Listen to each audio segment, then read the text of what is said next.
एक दिन जंगल में चीनू बंदर को एक मोबाइल फोन मिला। वो उसे पाकर बहुत खुश हुआ। उसने मोबाइल से अपनी सेल्फी लेने की बात सोची। उसने नाक व मुंह टेढ़ा करते हुए अपनी कई सेल्फी ली। फिर उसने अपने दोस्तों को दिखाई। सबने उसकी सेल्फी की खूब प्रशंसा की। चीनू का उत्साह और बढ़ गया। अब वो हर रोज जंगल के अलग अलग स्थानों पर निकल जाता और नए नए अंदाज में सेल्फी लेने का प्रयास करता। उसके दोस्त उसकी सेल्फी की खूब तारीफ करते, जिससे चीनू खुशी से फूल जाता। चीनू की माँ को उसकी यह नई आदत बिल्कुल भी पसंद न थी। एक दिन जब वह जंगल से घर लौटा तो उसकी माँ ने कहा, देखो चीनू, तुम्हारा ये रोज रोज जंगल के खतरनाक जगहों पर जाकर सेल्फी लेना ठीक नहीं है। कभी कोई चूक हो गई तो। अरे नहीं माँ, मैं कोई बच्चा थोड़े न हूँ, अब मैं बड़ा हो गया हूँ। चीनू ने अपनी माँ की बात काटकर कहा, मुझे अपनी रक्षा करना अच्छी तरह आता है। चीनू पर माँ की बात का जरा भी असर न पड़ा। उसने माँ की बात एक कान से सुनकर दूसरे कान से निकाल दी। चीनू के ऊपर सेल्फी का भूत सवार हो गया था। उस पर दोस्तों की मिल रही वाहवाही आग में घी का काम कर रही थी। हर रोज एक से बढ़कर एक सेल्फी लेना अब उसका शौक बन गया था।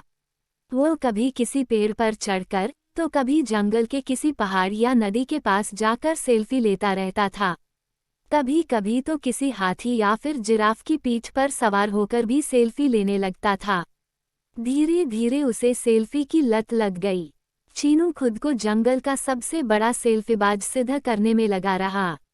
एक दिन चीनू ने जंगल के सबसे बड़े पेड़ की सबसे ऊंची डाल पर चढ़कर सेल्फी लेने का प्लान किया। पेड़ की उस डाल से सारा जंगल चारों ओर दूर दूर तक दिखाई देता था। चीनू इस अनोखे दृश्य के साथ अपनी सेल्फी में लेने के लिए पेड़ पर चढ़ गया। पेड़ की सबसे ऊंची डाल पर पहुंचकर चीनू ने अपने आगे के एक पैर से मोबाइल को पकड़ा और दूसरे से पेड़ की डाल पकड़ी। उसके बाद डाल से हवा में लटकते हुए उसने सेल्फी लेनी शुरू की। वो अलग अलग पोज में सेल्फी लेने में खोया हुआ था कि चर्रा चर्रा की आवाज आई। पर चीनू का ध्यान आवाज की ओर नहीं गया। वह सेल्फी लेने में पूरी तरह खोया रहा। उसी बीच फिर चर्रा चर्रा की एक जोर की आवाज आई और जिस डाल को पकड़कर चीनू सेल्फी ले रहा था वह पेड़ से टूट गई।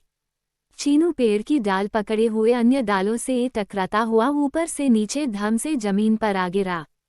जमीन पर गिरते ही वह जोर से चीखा, आह! मर गया। उसकी चीख सुनकर आसपास के जानवर दौड़कर उसके पास आए। सबने देखा, चीनू जमीन पर पड़ा दर्द से कराह रहा है।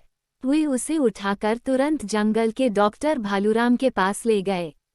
भालूराम ने चीनू का निरीक्षण कर बताया कि उसे गहरी चोट लगी है और उसके आगे व पीछे के पैरों में फ्रैक्चर हो गया है।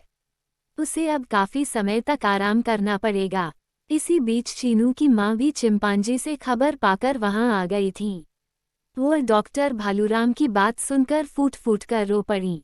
बोली, मैंने कितनी बार चीनू को समझाया था कि सेल्फी के चक्कर में मत पड़ो, लेकिन उसने मेरी एक भी बात न मानी और अपनी मनमानी करता रहा। आज सेल्फी की लत ने उसकी ऐसी दुर्दशा कर दी। चीनू को डॉक्टर भालूराम की दवा से थोड़ा आराम मिल गया था। वो अपने पास बैठी अपनी माँ को रोते बिलखते देख रहा था। आज उसे अपनी माँ की समझाई एक एक बात याद आ रही थी। उसे अपनी माँ की बात न मानने पर बहुत पछतावा हो रहा था। वह दर्द से कराहते हुए बोला, माँ, मुझे माफ़ कर दो। आपकी बात न मानकर मैंने बहुत बड़ी भूल की है। अब मैं आपको यह वचन देता हूँ कि मोबाइल को कभी भी हाथ नहीं लगाऊंगा और न ही उससे कभी सेल्फी लूंगा। मैं अपनी यह सेल्फी की लत को भी हमेशा के लिए छोड़ दूंगा। चीनू को अपनी भूल का एहसास होते देखकर उसकी माँ उसे अपने गले लगाकर बोली, बेटा, इसमें मोबाइल का कोई दोष नहीं है, बल्कि दोष तुम्हारा है। तुमने अपनी जान जोखिम में डालकर सेल्फी ली थी, जिससे तुम्हारे साथ इतनी बड़ी दुर्घटना हुई।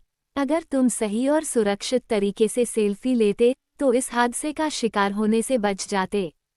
चीनू ने माँ की बात को गांठ बांध लिया, साथ ही सेल्फी की लत को भी छोड़ देने का संकल्प कर लिया। चीनू के पास खड़े उसके सभी दोस्तों ने भी इस घटना से सबक लेकर अब कभी भी अपनी जान जोखिम में डालकर सेल्फी न लेने का फैसला कर लिया।